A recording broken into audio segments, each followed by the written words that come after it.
बिस्मिल्लाहिर्रहमानिर्रहीम। आज हम टॉपिक डिस्कस करेंगे फ्री रेडिकल। ये हमारे पास केमिकल स्पीशीज़ की तीसरी टाइप फ्री रेडिकल। इससे पहले हम आयन और मॉलिक्यूलर आयन डिस्कस कर चुके हैं। अब हम फ्री रेडिकल डिस्कस कर रहे हैं। फ्री रेडिकल एटम या एटमों का ग्रुप होता है जिसमें इलेक्ट्रॉन की तादाद ताक हो, odd number of electron. Atom और group of atoms having odd number of electron. Atom या एटमों का ऐसा ग्रुप जिसमें इलेक्ट्रॉन की तादाद ताक हो, फ्री रेडिकल कहलाता है। ओड यानी ताक का मतलब 1, 3, 5, 7, 9 वगैरह हो। एटम और group of atoms having odd number of electrons is called free radical. Atom या एटमों का ऐसा ग्रुप जिसमें इलेक्ट्रॉन की तादाद ताक हो, फ्री रेडिकल कहलाता है।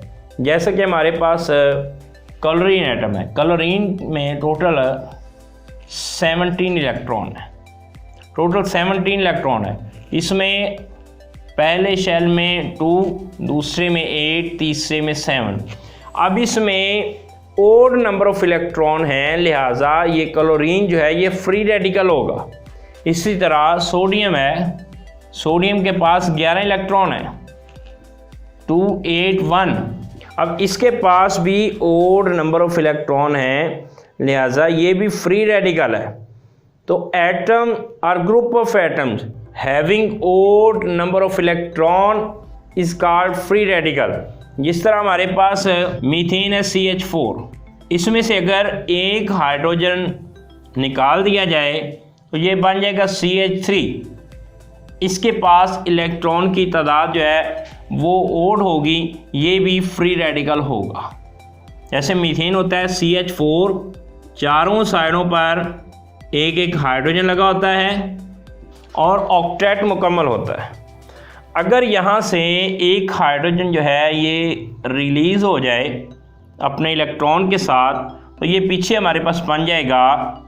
अब इसके पास टोटल जो है वो वैलेंस शेल में 2, 2, 2, 1, 7 इलेक्ट्रॉन है, ओड नंबर ऑफ इलेक्ट्रॉन। लिहाजा CH3 जो है ये हमारे पास फ्री रेडिकल होगा। एटम या एटमों का ग्रुप जिसमें इलेक्ट्रॉन की तादाद ताक हो, फ्री रेडिकल कहलाता है। Atom or group of atoms having odd number of electron is called free radical.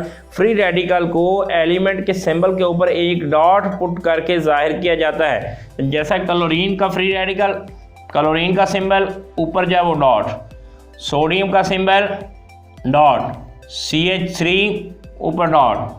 तो फ्री रेडिकल को सिंबल के ऊपर एलिमेंट या मॉलिक्यूल के सिंबल के ऊपर डॉट पुट करके फ्री रेडिकल को जाहिर कर किया जाता है। Free radical is represented by putting a dot on symbol. उसके सिंबल पर एक डॉट पुट करके रखा जाता है। और इस तरह ये बात याद रखें, जो फ्री रेडिकल होता है उनके ऑक्टेट मुकम्मल नहीं होते, उनके वैलेंस शेल कंप्लीट नहीं होते और वो बहुत ज़्यादा रिएक्टिव होते हैं। जिस तरह ये हमारे पास क्लोरीन है, उसके वैलेंस शेल में 7 इलेक्ट्रॉन है, वैलेंस शेल कंप्लीट नहीं है, उसका ऑक्टेट मुकम्मल नहीं है। इसी तरह सोडियम के वैलेंस शेल में, सोडियम फ्री रेडिकल है, उसके वैलेंस शेल में 1 इलेक्ट्रॉन है, उसका ऑक्टेट मुकम्मल नहीं है। ऑक्टेट होता है वैलेंस शेल में 8 इलेक्ट्रॉन मुकम्मल होना, तो इसका ऑक्टेट मुकम्मल नहीं है, इसका ऑक्टेट मुकम्मल नहीं है। इसी तरह अगर हम CH3 को देखें तो इसके पास टोटल जो है वैलेंस शेल में 2, 2, 2, 1 टोटल 7 इलेक्ट्रॉन बनते हैं, 1 इलेक्ट्रॉन की कमी है, ऑक्टेट मुकम्मल नहीं है। तो यहाँ पे ये बात याद रखें कि फ्री रेडिकल के ऑक्टेट कंप्लीट नहीं होते और वो अपने ऑक्टेट कंप्लीट करने के लिए फौरी तौर पर किसी के साथ रिएक्ट करते हैं। इसलिए हम यहाँ पे ये कह सकते हैं कि फ्री रेडिकल जो है ये रिएक्टिव स्पीशी है, बहुत तेज़ी के साथ रिएक्ट करते हैं क्योंकि उनके ऑक्टेट कंप्लीट नहीं होते। वो अपने ऑक्टेट कंप्लीट करने के लिए वो अपने ऑक्टेट कंप्लीट करने के लिए फौरी तौर पर रिएक्ट करते हैं। इसलिए हम ये कह सकते हैं कि free radical is a reactive species. उनके ऑक्टेट मुकम्मल नहीं होते, वो बहुत ज़्यादा रिएक्टिव होते हैं। तो इस तरह ये हमारे पास फ्री रेडिकल को किस तरह जो है वो जाहिर किया जाता है। फ्री रेडिकल को जाहिर करने के लिए एलिमेंट के सिंबल या मॉलिक्यूल के सिंबल के ऊपर एक डॉट रख के डॉट पुट करके इसको जाहिर किया जाता है। इस तरह ये फ्री रेडिकल किस तरह बनते हैं, जब मॉलिक्यूल की होमोलिटिक ब्रेकेज होती है कि जब मॉलिक्यूल जो है मुसावी तौर पर तकसीम होते हैं, टूटते हैं, तो उनके नतीजे में फ्री रेडिकल बनते हैं।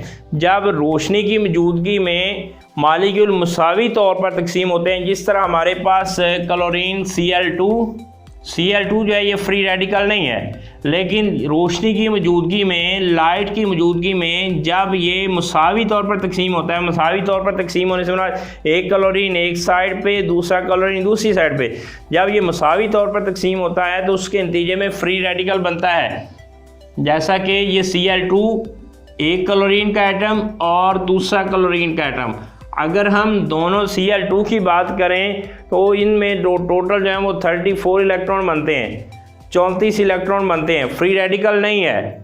लेकिन जब ये टूटेगा, एक क्लोरीन इधर रह गया, एक क्लोरीन इधर, इसके पास भी 17 इलेक्ट्रॉन है, इस पर के पास भी 17 इलेक्ट्रॉन है, लिहाजा ये भी फ्री रेडिकल है, ये भी फ्री रेडिकल है। इसी तरह हमारे पास CH4 है, मीथेन, जब वो लाइट को जज़ब करेगा तो उसके नतीजे में CH3, अब यहाँ पे CH3 भी फ्री रेडिकल है और H भी फ्री रेडिकल है। तो जब मॉलिक्यूल जो हैं वो मुसावी तौर पर तकसीम होते हैं, उनमें होमोलिटिक ब्रेकेज होती है, होमोलिटिक डिस्ट्रीब्यूशन होती है, तो उसके नतीजे में फ्री रेडिकल वजूद में आते हैं।